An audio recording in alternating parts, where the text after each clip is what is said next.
Hai guys, nah kali ini saya ingin membantu teman saya yang ingin membuat laporan. Nah kebetulan saya sudah pernah mendapatkan materi untuk membuat laporan dan langkah-langkah untuk membuat laporan. Kebetulan rumah saya itu berdekatan dengan dia. Nah jadi saya akan ke sana.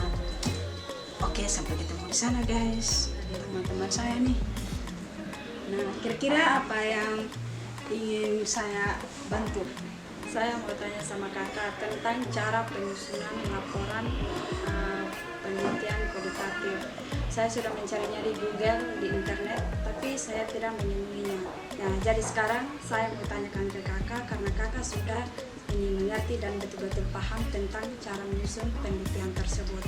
Saya ingin penjelasan dari kakak sekarang. Nah, kebetulan kemarin kami baru menyelesaikan laporan. Nah, dalam membuat laporan itu kita harus benar-benar fokus dan mempunyai pikiran yang tenang supaya dalam pengerjaannya itu kita bisa fokus begitu, tidak malas-malas begitu. Nah, ini yang pertama tuh kita harus menentukan topik. Nah, jika kita sudah menentukan topik, kita lanjut untuk membuat tema. Sesudah membuat tema, kita langsung ke bab 1. Nah, di bab 1 tuh ada beberapa subbab. Nah, yang pertama 1.1 itu ada latar belakang masalah. Nah, situ kita jelaskan semua. Nah, setelah 1.1 ada 1.2 itu masalah penelitian atau fokus masalah. Nah, itu kita menjelaskan lagi tuh.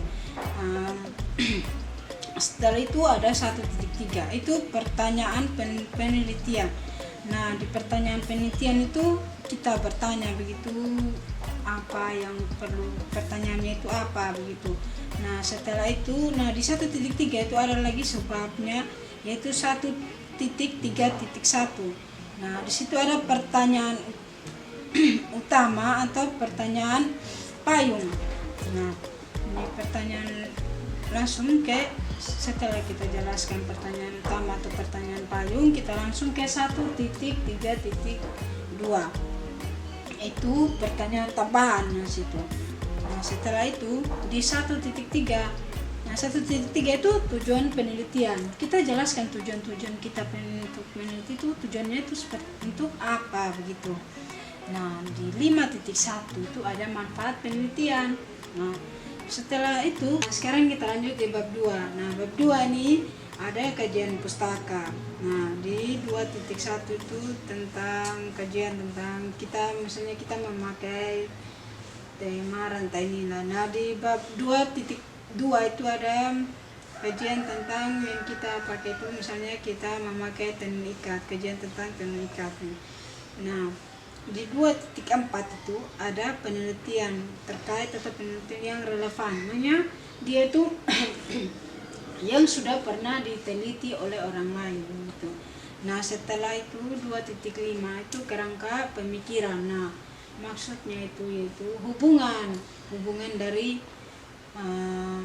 masalah yang kita sedang teliti begitu. Nah, setelah itu kita lanjut lagi di bab 3. Nah, di bab 3 ini metodologi penelitian. Yang pertama, subbabnya itu 3.1 itu ada landasan filosofis dan strategi penelitian. Nah, di 3.2 ada metode penelitian. Di situ kita jelaskan metode apa yang kita gunakan gitu. Nah, di 3.2.1 itu alasan pemilihan lokasi penelitian. Kita jelaskan alasan pemilihan lokasinya kita itu karena apa. Contohnya itu dekat dengan rumah kita, jarak begitu antara rumah. Nah, di 3.2.2 itu ada jenis dan sumber data. Nah, di sini kita memakai jenis sumber data, misalnya sekunder atau primer. Nah, di situ kita jelaskan. Nah, 3.2.3 itu ada pengumpulan data. Nah, situ pengumpulan data yang dimaksud itu kita menggunakan kuesioner atau wawancara begitu kita jelaskan. Nah, di 3.2.4 itu penentuan narasumber atau informan. Di Setelah itu ada tiga teknik pengelolaan atau pengolahan dan analisis data. Setelah itu sudah menyelesaikannya semua itu, jangan lupa untuk referensinya itu ditulis agar tidak terjadi plagiat gitu. Mungkin itu yang bisa saya bagikan. Semoga Adi bisa mengerjakan laporan dengan secepat mungkin. Semangat, karena dengan semangat bisa menyelesaikan itu dan harus fokus, itu tujuan, itu salah satu untuk menyelesaikan laporan. Jadi baik Kak, terima kasih untuk penjelasannya, semoga bermanfaat untuk saya. Oke, terima kasih. Baik.